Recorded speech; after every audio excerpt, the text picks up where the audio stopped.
सवाल है कि स्त्री की सुंदरता से उसकी कोमलता का जो एहसास होता है, क्या वो परमात्मा की कोमलता जैसा है?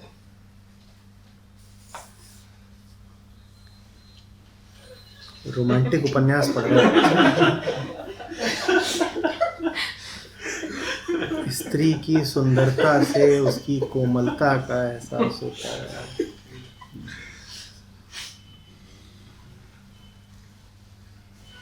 हमें तो पता था सत्यम शिवम सुंदरम। स्त्री कब से सुंदर होने लग गई? स्त्री सुंदर कब से होने लग गई? सत्य सुंदर होता है। स्त्री पुरुष कब से सुंदर हुए? कोमलता माने क्या? ये कोमल कठोर तो पदार्थ के गुण होते हैं। तो स्त्री की देह की बात कर रहे हो कि स्त्री की देह कोमल कोमल होती है? तो और क्या कोमल होता है उसका? तो देख के लगता है। क्या देख के? आंखों से तो देह ही दिखाई देती है उसकी, वही कोमल तुम्हें दिखती है। और आगे और लिख दिया परमात्मा की कोमलता जैसा है। क्या वो परमात्मा की कोमलता जैसा है? किसने तुमसे कह दिया परमात्मा कोमल है? किसने तुमसे कह दिया कि परमात्मा कोमल है? बात यह है कि स्त्री इतनी पसंद आ रही है कि लग रहा है कि परमात्मा भी ऐसा ही होता होगा। तो वो कोमल कोमल है, तो परमात्मा भी कोमल ही कोमल होता होगा। बढ़िया बेटा। स्त्री की सुंदरता में जो कोमलता का एहसास होता है, किस खेल में पड़े हो? ये प्रकृति के पिंजड़े हैं, ये प्रकृति की चूहेदानी है और तुम घुसे जा रहे हो उसमें।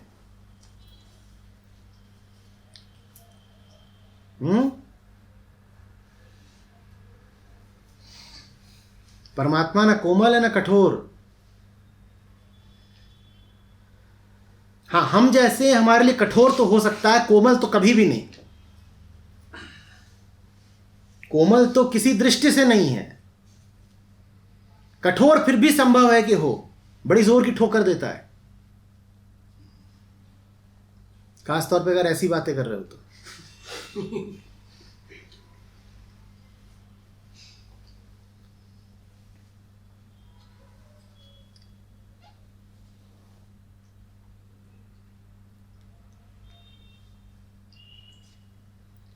इस पे बहुत लच्छेदार कहानियां सुनाई जा सकती हैं, लेकिन 100 कहानियों की एक बात बताए देता हूं। ये बहके हुए मन से आ रहा है प्रश्न। बहुत अच्छे अच्छे वक्ता हुए हैं और उनके सामने ये प्रश्न रखोगे तो वो तुमको बहुत बातें बता देंगे। वो तुमसे कहेंगे हाँ निश्चित रूप से परमात्मा कोमल होता है। वो तुम्हें बताएंगे कि क्यों भारत में शक्ति की आराधना होती है। वो तुम्हें बताएंगे नवदुर्गा के बारे में। न जाने कितनी बातों को कितनी बातों से जोड़ के तुम्हें बता देंगे और तुम्हें बिल्कुल हैरान कर देंगे। तुमको लगेगा मैंने बिल्कुल ठीक ही बोला है कि स्त्री की सुंदरता और कोमलता और परमात्मा में निश्चित रूप से कोई संबंध है। तुम्हें बताया जाएगा कि देखो, जो जन्म दे वही तो परमात्मा है ना, और स्त्री ही जन्म देती है। जन्म देने वाला कोमल होता है, इसका मतलब परमात्मा भी कोमल होता होगा। ये सब लच्छेदार बातें हैं। जो मूल बात है वो ये है कि जवान आदमी हो, औरत देख करके कोमल कोमल गीत गा रहे हो।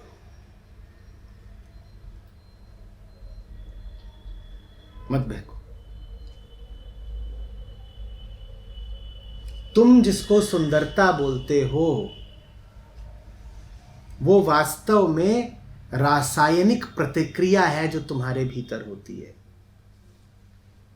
पुरुष की आंखें किसी स्त्री को सुंदर बोलें और आकर्षित हो जाएं, ये वैसा ही है जैसे सोडियम का एक अणु पानी के एक परमाणु के प्रति आकर्षित हो जाए। कोई अंतर नहीं है, रासायनिक खेल है। तुम्हारे भीतर भरा हुआ है टेस्टोस्टेरोन, क्योंकि जवान हो गए हो, पहले नहीं था। स्त्री के भीतर भरा हुआ है स्त्री का हार्मोन, कौन सा? प्रोजेस्टेरॉन। और इन दोनों में बड़ा खिंचाव होता है आपस में। ये केमिस्ट्री है, स्पिरिचुअलिटी नहीं है। और जिसको तुम कोमलता बोल रहे हो वो फैट टिश्यू है, एडिपोज टिश्यू बोलते हैं उसको। स्त्रियों के शरीर में पुरुषों की अपेक्षा ज़्यादा फैट होता है, क्योंकि गर्भ के दिनों में पुराने ही समय से वो ज़्यादा भाग दौड़ नहीं कर सकती थी, शिकार नहीं कर सकती थी, तो प्रकृति ने व्यवस्था कर दी कि उनके शरीर में वसा, चर्बी भरी रहेगी।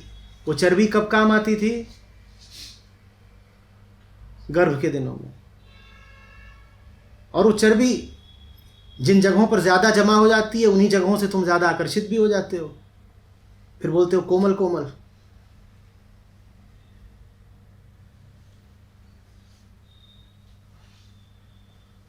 चर्बी को कोमलता बता रहे हैं।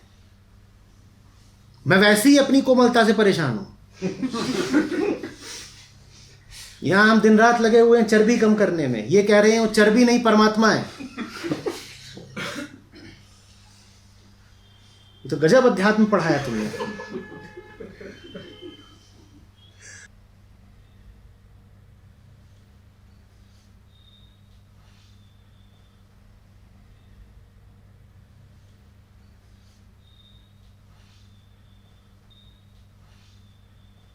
प्रकृति ने व्यवस्था करी है कि स्त्री को वो पुरुष पसंद आएगा जिसकी हड्डियां चौड़ी मजबूत होंगी और लंबा होगा। पूछो क्यों? क्योंकि ऐसे पुरुष का शुक्राणु ऐसे ही बच्चे को जन्म देगा, और ऐसा पुरुष शायद अपने बच्चे की रक्षा करने में और स्त्री की भी रक्षा करने में ज़्यादा सक्षम होगा। पुराने समय की बात। पुराने समय तुम्हारी ताकत इसी बात से निर्धारित हो जाती थी कि तुम्हारी हड्डियां कितनी चौड़ी हैं और तुम्हारी ऊंचाई कितनी है, चौड़ाई कितनी है। वो आज तक चल रहा है। स्त्रियों को आज भी लंबे चौड़े हाँ इसीलिए जाते हो। वो बहुत पुरानी जानवर वाले दिनों की बात, लेकिन चल आज भी रही है। इसी तरह पुरुषों को वो स्त्रियां पसंद आती थीं जिनके गर्भ धारण करने की संभावना थोड़ी ज़्यादा हो। और गर्भ धारण तब ज़्यादा संभावित हो जाता है जब तुम बहुत बहुत बार संभोग कर पाओ। कोई स्त्री शारीरिक मिलन के लिए कितनी उत्सुक होगी और कितनी पात्र होगी, ये उसके शरीर को देख के बताया जा सकता है। एकदम ही दुबली पतली बीमार सी है तो साफ दिखेगा कि पहली बात तो इसमें यौन इच्छा होगी नहीं, और होगी भी तो इसके गर्भ धारण करने की संभावना बड़ी कम है। तो इसीलिए प्रकृति ने पुरुष की आंखों में व्यवस्था कर दी कि जिस स्त्री के नितंब बड़े हों, स्तन बड़े हों, चर्बी खूब हो, कोमल कोमल तुम्हारी भाषा में, वो पुरुष को तत्काल पसंद आ जाती है। उसमें सुंदरता की कोई बात नहीं है, उसमें प्राकृतिक व्यवस्था है गर्भाधान की। वो प्राकृतिक व्यवस्था है कि पुरुष की आंखें ढूंढती ऐसी स्त्री को हैं जो सहवास के लिए और गर्भधारण के लिए उपयुक्त हो, और स्त्री की आंखें तलाशती ऐसे पुरुष को हैं जिस पुरुष में बल हो और जिसका शुक्राणु भी बलवान हो। ये प्रेम नहीं है, ये पशुता है। इसको इश्क मत बोल देना। ये पुरानी प्राकृतिक व्यवस्था है, ये जानवरों में भी पाई जाती है।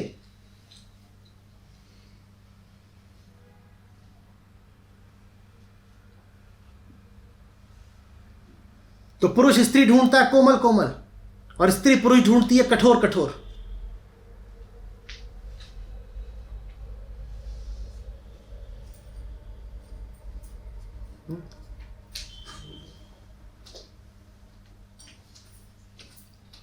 एक मैग्नेटिक फील्ड भी होता है। तो फिर वो तमाम तरह कि कीलों को और जहां जहां भी लोहा पाता वो सब खींच लेता होगा। ये आजकल के गुरु लोग जो अध्यात्म में नकली विज्ञान का मिश्रण करते हैं, उससे सावधान रहो कि स्त्री के मैग्नेटिक फील्ड ने पुरुष को खींच लिया। स्त्री के मैग्नेटिक फील्ड ने सबसे पहले तो दीवार की कीलों को खींचा होता, जूते में भी कीलें लगी होती है उनको खींचा होता, तमाम चीजें होती है लोहे की उनको खींचा होता। पुरुष में कौन सा लोहा है? वो बताते हैं कि नहीं साहब, आदमी के भीतर भी तो लोहा होता है ना, इसीलिए तो पालक खाते हो। बताया जाता है तुम में आयरन की कमी हो गई है, तो बताते हैं आदमी के भीतर लोहा होता है, इसीलिए आदमी को अमुक दिशा में सर करके सोना चाहिए, क्योंकि अर्थ का जो मैग्नेटिक फील्ड होता है वो उत्तर दक्षिण में होता है, और तुम्हारे शरीर के भीतर भी लोहा है, तो तुम भी इस तरह से सो कि तुम्हारा लोहा और पृथ्वी का जो मैग्नेटिक फील्ड है वो अलाइन हो जाए। अब ये जो अनपढ़ है, इन्हें कौन बताए कि शरीर में जो लोहा होता है वो Fe नहीं होता, वो फेरस और फेरिक ऑक्साइड्स होते हैं। चुंबक से लोहा आकर्षित होता है, जंग नहीं आकर्षित होती। लोहा जब ऑक्सीडाइज हो जाता है तो क्या बन जाता है? जंग बन जाता है। कभी जंग पे तुमने चुंबक का असर होते देखा है? फेरस या फेरिक नाइट्रेट या फॉस्फेट पर तुमने चुंबक का असर होते देखा है? चुंबक का असर सिर्फ किस पर होगा? प्योर एलिमेंटल आयरन पर, जो कि शरीर में नहीं पाया जाता। शरीर में आयरन पाया जाता है कंपाउंड के तौर पे, एलिमेंट के तौर पे नहीं। लेकिन फिर भी तुमको पट्टी पढ़ाई जा रही है कि मैग्नेटिक फील्ड है और लोहा है। अरे कहां है लोहा? वो लोहा कंबाइंड फॉर्म में है, उस पे चुंबक का और मैग्नेटिक फील्ड और इन 50 चीजों का कोई असर नहीं होता। पर ना वो पढ़े लिखे हैं और तुम भी अपनी पढ़ाई लिखाई भूल गए, तो उल्टी पट्टी पढ़ाई जा रही हो, चल भी रही है। मेरी पढ़ाई लिखाई जो है उसके अंदर शरीर के वो 5 भाग नहीं आते, जिसमें अन्नमय, प्राणमय, विज्ञान में, आनंद में। उनमें से किसी भी कोश में आयरन नहीं पाया जाता। आयरन की बात ही नहीं हो रही है। अगर उसी की हो रही है मैग्नेटिक फील्ड की। अगर मैं प्राणमय कोश की बात करूं, तो वही एक निर्धारण करता है कि कहाँ जा करके, किस पर्टिकुलर प्लेस पर जा करके वो कंसंट्रेट होगा और उसके थ्रू हम रेडिएट करेंगे चीज़ों को। और ये किस उपनिषद में लिखा है कि ये होता है और रेडिएट करोगे? वो प्राण पढ़ के आओ थोड़ा पहले। प्राणायाम क्यों कराया जाता है फिर उस पर्टिकुलर सेंटर को ये एनर्जाइज सवाल क्यों? पूछने से पहले ये मानो तो कि कुछ पता नहीं है, पहले पढ़ के आओ। तुम तो ज्ञान बता रहे हो, प्राणमय कोश में ये होता है, ये होता है। सुन के जो ज्ञान बता रहा हो, सुन के ही बता रहे हैं। जो सुनी सुनी पे यकीन करे वो तो अनपढ़ हुआ ना बेटा। पुराने जमाने में चिट्ठी आती थी, चिट्ठी सुननी किसको पड़ती थी? जिसको पढ़ना नहीं आता था। तुम तो पढ़े लिखे हो ना। उपनिषद इतने भी दुष्प्राप्य ग्रंथ नहीं है कि तुम्हें किसी से सुनना पड़े। और उपनिषद नहीं पढ़े जा रहे तो जाके आदि शंकराचार्य को ही पढ़ लो, आत्मबोध, तत्वबोध पढ़ लो। वहां सारे कोशों के बारे में पूरी जानकारी मिल जाएगी और बड़े संक्षेप में मिल जाएगी। और फिर मुझे उसमें बताओ कि कहाँ लिखा हुआ है कि प्राणमय कोश एक जगह पे जाके ऐसा हो जाता है, फिर रेडिएट होता है। जाने क्या बता रहे हो, कहाँ का किस्सा सुना रहे हो? बिल्कुल जैसे कोई बेहोश शराबी अपनी पिनक में इधर उधर की कहानियां गढ़ रहा हो, दुनिया को सुना रहा हो, और दुनिया वो कहानियां ग्रहण भी किए जा रही है।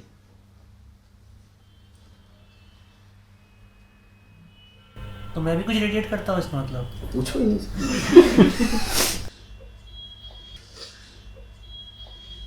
रेडिएशन शब्द विज्ञान का है। जो भी कुछ रेडिएट किया जा रहा होगा वैज्ञानिक तौर पर, उसकी तुरंत जांच हो जाएगी।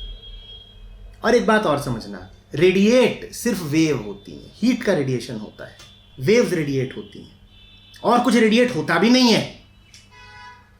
प्रेम नहीं रेडिएट होगा, आनंद नहीं रेडिएट होगा, स्पिरिचुअल वाइब्रेशन नहीं होते।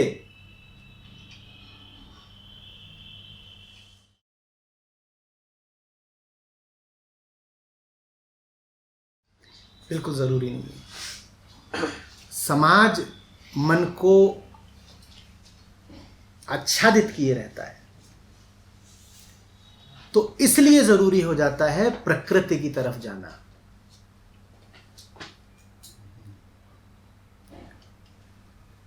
आप जंगल चले जाते हो तो उससे बस आपको ये पता चलता है कि समाज से हटना भी संभव है, अन्यथा प्रकृति में कुछ खास नहीं।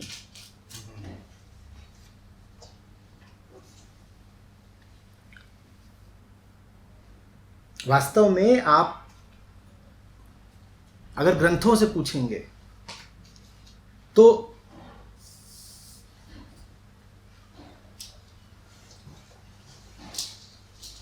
वो आपसे ऐसा कहेंगे भी नहीं कि प्रकृति नेचर है।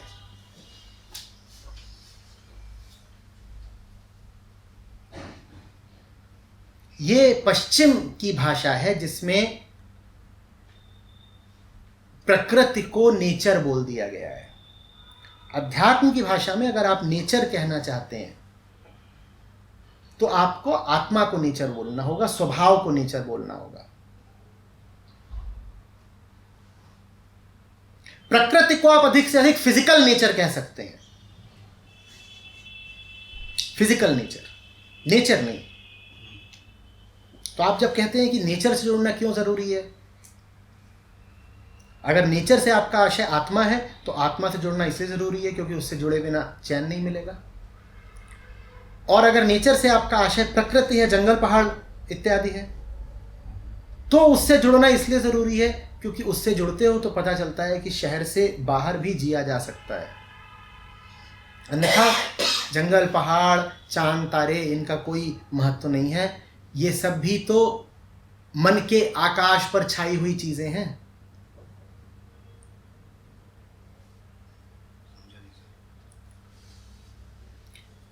इसका पता तभी चलता है ना जब आंखें खुली हैं।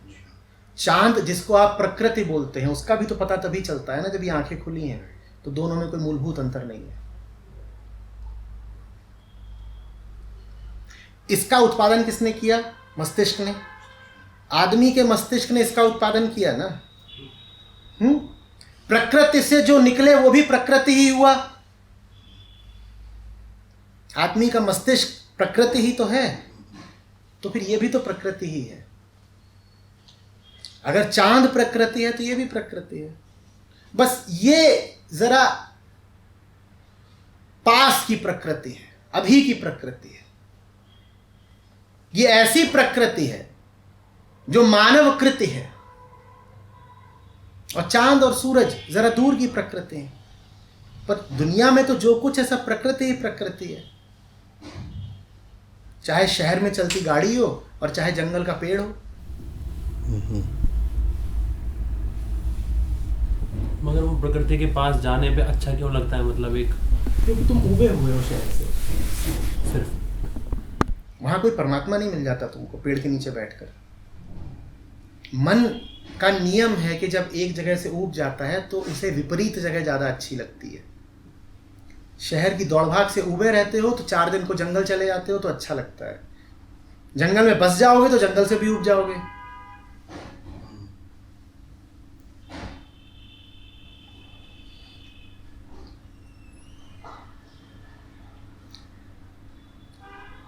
इसमें कोई परमात्मा की बात नहीं है। शहरी लोगों को गांव के या कभी जंगल चले गए तो वहाँ के ताज़े फल और सब्जियां मिल जाते हैं तो बड़े प्रसन्न होते हैं। कहते हैं यहाँ के आम में जो स्वाद है वो शहरी आम में होता ही नहीं। आम तो आम, कहते हैं यहाँ के पानी में जो स्वाद है वो शहर के पानी में नहीं होता। ठीक, हमारे खरगोश हैं वो जंगल से ही आए हैं, और उनमें से कुछ ऐसे हैं जो घास खाते ही नहीं, उनको पिज्जा चाहिए। ये तो अजीब बात। आदमी कह रहा है मुझे शहर की चीज नहीं चाहिए, मुझे प्रकृति की चीजें ला करके दो। जंगल जाने का 2 दिन का तुम 10,000 रुपया खर्च करने को तैयार हो, ठीक। और जो जंगल का ही खरगोश है वो जब शहर आ गया है और उसको रोटी की और पनीर की और पिज्जा की लत लग गई है तो कह रहा है मुझे घास नहीं चाहिए। मुझे तो रोटी चाहिए। जो जहां है वहीं से उबा हुआ है, उसे जैसे ही मौका मिलता है कुछ और करता है, जो कर रहा है उससे भी उब जाएगा। क्योंकि अंततः तुम्हें जो चाहिए वो न यहाँ है न वहाँ है। यहाँ से उबोगे वहाँ को भागोगे, वहाँ से उबोगे तो यहाँ को भागोगे।